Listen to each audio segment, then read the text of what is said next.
Hey, hi all. So today we will learn about JSON versus XML data. So when we are sending the data from website to the server with the help of API, the data is present in the request body. Okay. So how we can write the data in the request body? It is present in the multiple format such as JSON, XML, text, HTML. Okay. So today we are going to look at the JSON and XML data. Okay, so first is a JSON data. Okay, so how we can identify the this data is a JSON data? So the first starting point of the data is starts with the open curly bracket and ends with the close curly bracket. So using this we can see this is the JSON object. So how the data is written inside the JSON object?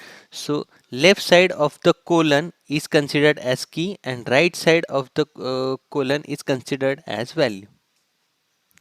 So all the data is written inside that body. Okay, so who decides what are the contents present in the body?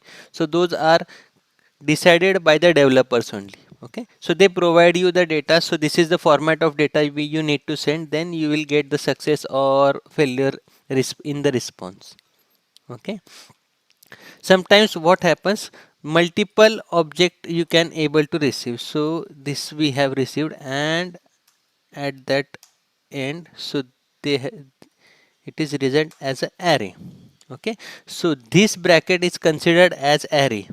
Okay, so if the server is sending multiple JSON object, we received it as array of object, JSON object.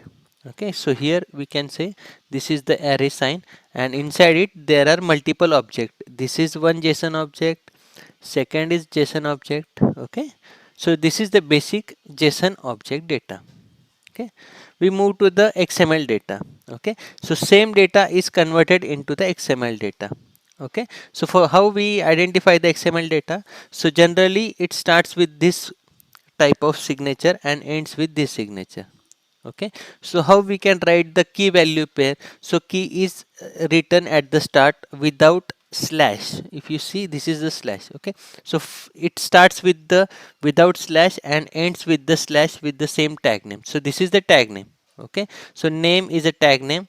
So this is the key and this is the end part, and in between we write the value. Okay, so same JSON data we have written, and it is present name, email, gender, status. Okay, and this is how we write the XML data.